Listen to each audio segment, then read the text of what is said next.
queridos, vamos a mais uma aula de matemática. Meu nome é Valéria Lana e a gente vai trabalhar agora com o 8º ano do ensino fundamental.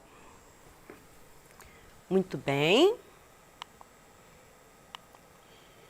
Primeira coisa, eu vou falar com vocês o cronograma nosso até dezembro, ok? Então, ó, no dia 20 de outubro, hoje, vai ser princípio fundamental de contagem e introdução. Dia 27 de outubro, princípio multiplicativo. No dia 3 de novembro, nós vamos exibir a primeira aula de probabilidade. No dia 10 de novembro, a segunda aula de probabilidade. Dia 17 de novembro, nós vamos trabalhar com noções de estatística, que é aquela parte de tratamento de informação. No dia 24 de novembro, vamos trabalhar com organização de dados, tabelas. Dia 1º de dezembro, nós vamos trabalhar com medidas de tendência central. No dia 8 do 12, nós vamos exibir medidas de dispersão. E no dia 15 do 12, finalizando, análise estatística, ok? Bom, na aula de hoje, eu vou trabalhar com vocês com o princípio multiplicativo, o PFC, Princípio Fundamental de Contagem. Nós vamos trabalhar com problemas resolvendo aplicação do princípio no dia a dia, no cotidiano, jogos de azar, tá certo? Enfim, trabalhar como eu aplico esse princípio multiplicativo no meu dia a dia. Bom, e o que é análise combinatória, Valéria? O que é isso? Análise combinatória, na verdade, é um método matemático que a gente usa para poder enumerar as coisas sem precisar de escrever uma por uma, tá certo? Uma das coisas que a gente usa muito, análise combinatória, são jogos de azar. Baralho, jogo de dados, jogo roleta, tudo isso. Aliás, a análise combinatória foi desenvolvida exatamente em prol disso, tá? Muito bem. A operação mais importante que a gente tem que saber em análise combinatória chama-se fatorial. E ela é representada pelo ponto de exclamação. Olha que legal, você não está lendo, tá? Dois. Não, você está lendo 2 fatorial. A exclamação, né, é que dia lindo. Não, é 2 fatorial. Então, agora você fala assim, ó, que dia fatorial. Tá legal? Sempre que tiver exclamação, a operação que você vai fazer é exatamente essa daqui, ó. Você pega o número e vai multiplicando até chegar no 1. Então, 2 fatorial é 2 vezes 1. 3 fatorial é 3 vezes 2 vezes 1. 4 fatorial é 4 vezes 3 vezes 2 vezes 1. Ok?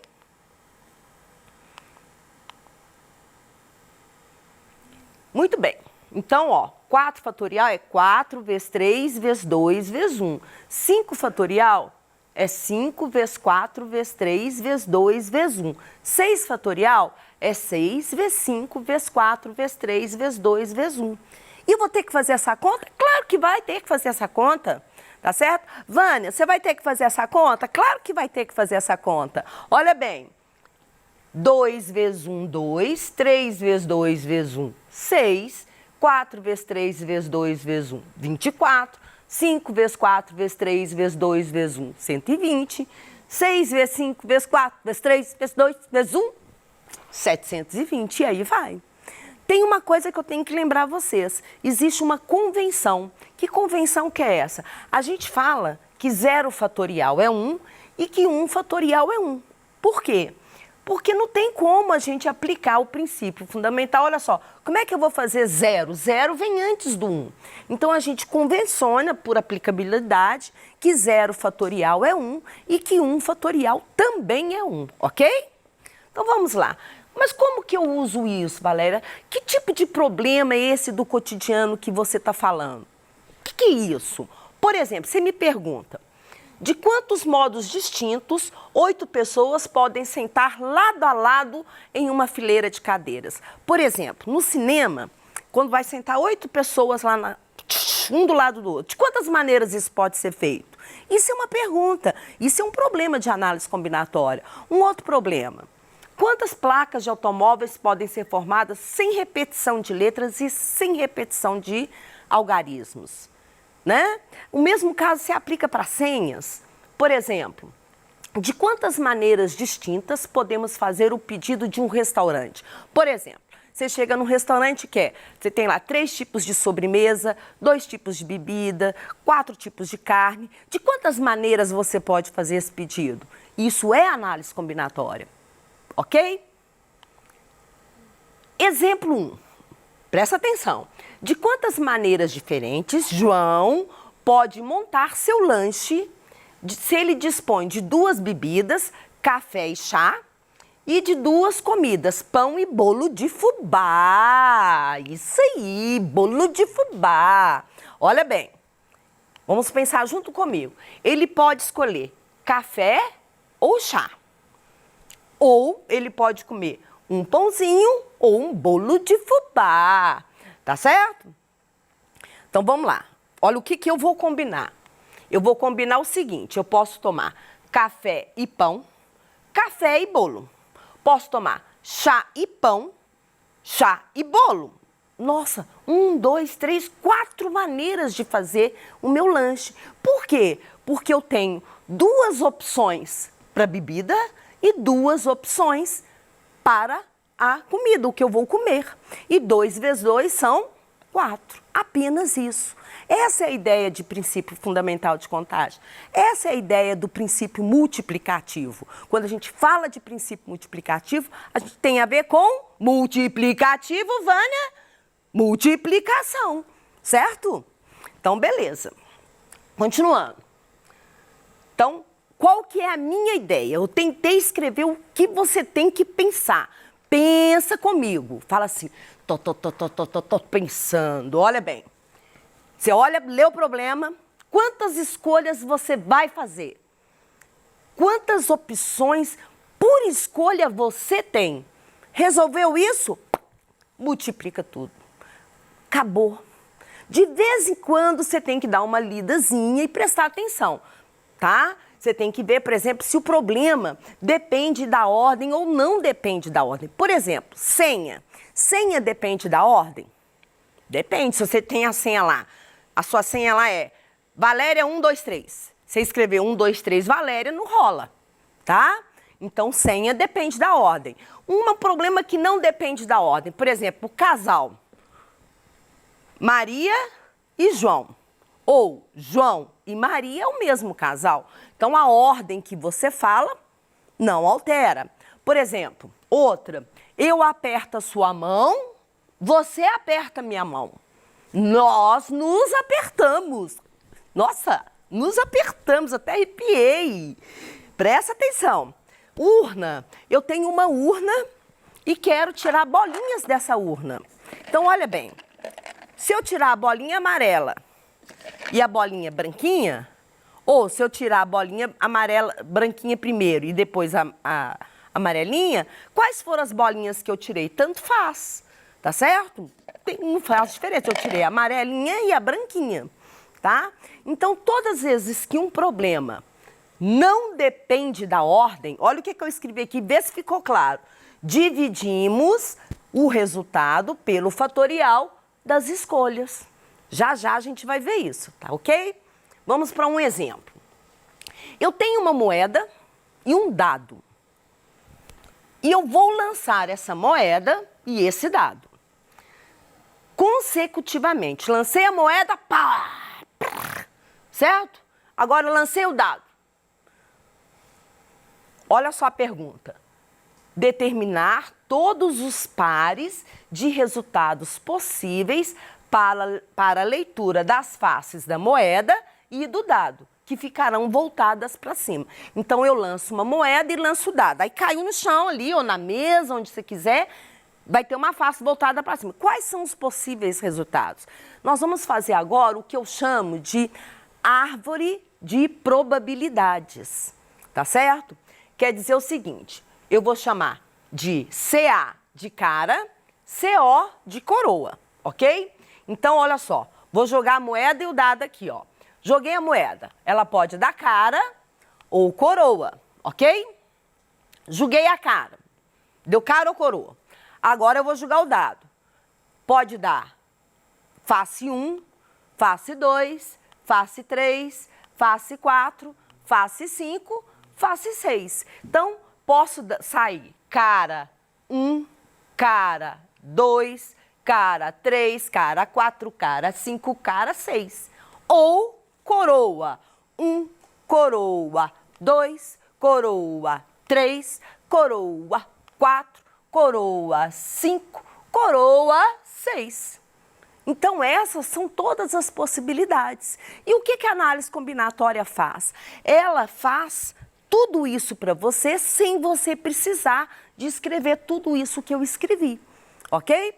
Então, simplesmente, a moeda tem duas possibilidades. O dado tem 6. 2 vezes 6, 12 possíveis resultados. Mais uma. Para a realização de um jogo no Mineirão, serão liberados 5 portões para possibilitar a entrada das pessoas. O movimento de saída será feito por outros 6 portões diferentes dos primeiros, tá? De quantas maneiras um torcedor poderá entrar e sair do Mineirão neste jogo? Bora! Quais são as minhas escolhas? Eu tenho que escolher o quê? Primeiro, eu tenho que escolher as opções de entrada, tá certo? Quantas opções de entrada eu tenho? 5 portões. Depois eu vou escolher o quê? As opções de saída. Quantas opções de saída eu tenho? 6. E quanto que é 5 vezes 6? Vai ser 30.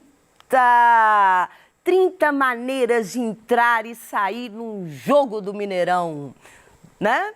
Então, agora vamos para mais uma. Essa questão caiu no OBMEP, tá? Os ciclistas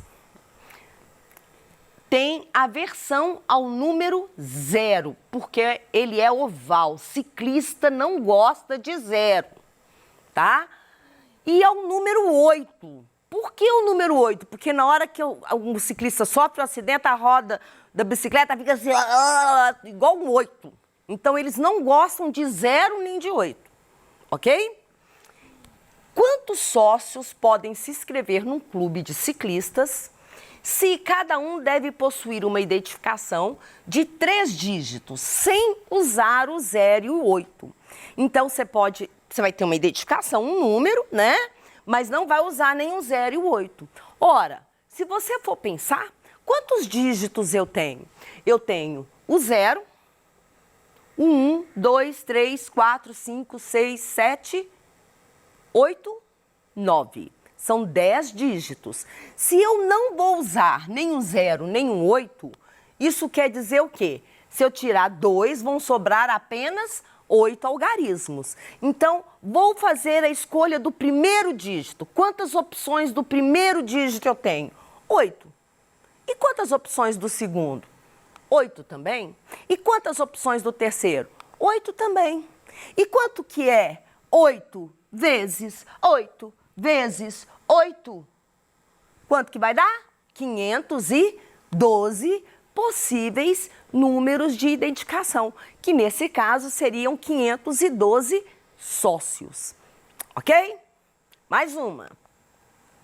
Uma senha de computador é formada por 4 letras maiúsculas distintas, dentro das 26 do nosso alfabeto, seguidas de 3 algarismos distintos, dentro dos 10 dígitos que nós usamos, que é de 0 a 9. Quantas senhas diferentes é possível formar nessas condições? Vamos lá, sem precisar de escrever todas. Vamos pensar, nós temos 4 letras maiúsculas entre as 26 do alfabeto, ok? Nós temos 3 algarismos distintos entre os 10 algarismos que nós usamos, de 0 a 9. Ora, ora, ora, ora. Fácil, fácil, fácil, fácil. Vaninha, vamos fazer um escaré, garé, garé, garé e vamos fazer a solução agora, ó, moleza. Presta atenção. Letra vezes número. Quantas opções da primeira letra eu tenho? 26, porque o alfabeto tem 26. Quantas opções da segunda letra eu tenho? 25, porque eu já tirei uma letra, sobraram quantas lá? É como se fosse essa latinha, ok? Peguei a primeira letra, pá, tem 26 letrinhas aqui dentro. Peguei a primeira, sobraram 25. Peguei mais uma, sobraram 24. Peguei mais uma, sobraram 23. Agora eu vou escolher o primeiro dígito. Quantas opções eu tenho? Quantas bolinhas eu tenho lá dentro? De 0 a 9 eu tenho 10. Tirei uma, sobrou 9. Tirei mais uma, sobrou 8.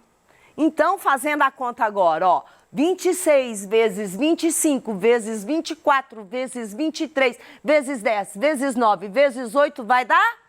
Fiz agora, ó, 258.336.000 senhas diferentes usando essas condições. É muita senha, cara. É coisa pra caramba. Vamos lá mais uma.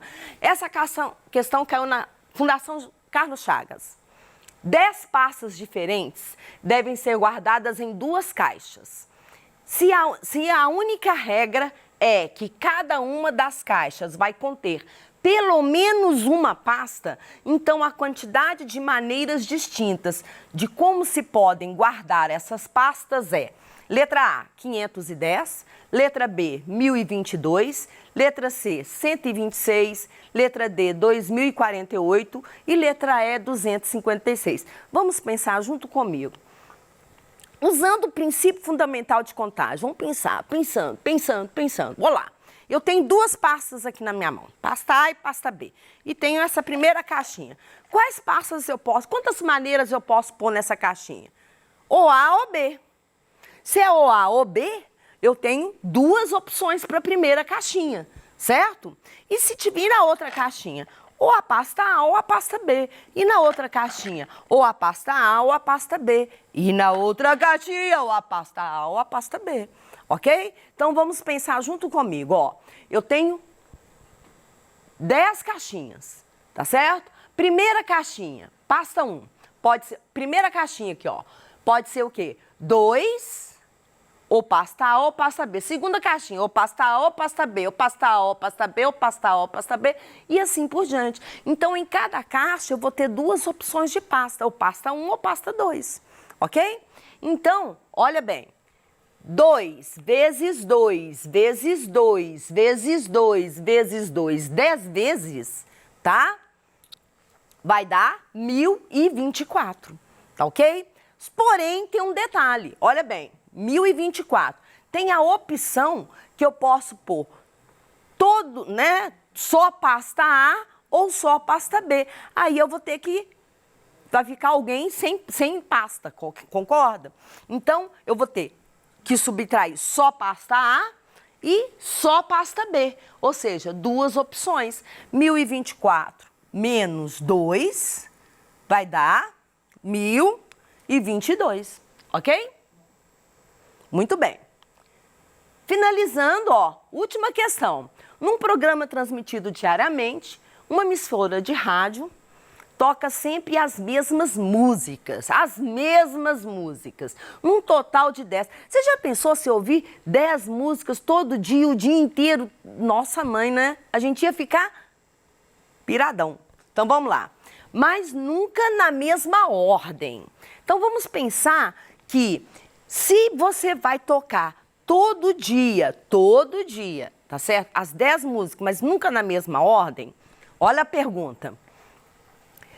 Para esgotar as sequências necessárias, serão necessários aproximadamente o quê? 100 dias, 10 séculos, 10 anos, 100 séculos. Caraca, será que essa emissora está pelo menos viva até lá? Então vamos fazer a conta junto comigo. Muito bem, a emissora toca, a dica é essa, sempre as mesmas músicas, num total de 10, mas nunca na mesma ordem. Então, olha o meu raciocínio. Vou escolher a primeira música. Quantas opções eu tenho? 10. Vou escolher a segunda música. Escolhi a primeira, ela não pode entrar de novo. Eu tenho 9.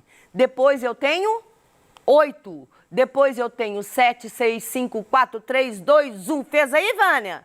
10 vezes 9, vezes 8, vezes 7, vezes 6, vezes 5, vezes 4, vezes 3, vezes 2, vezes 1, vai dar 3.628.800 ordens diferentes. Agora eu vou converter para responder. Olha bem, em anos, o que eu vou fazer? Um ano não tem 365 dias?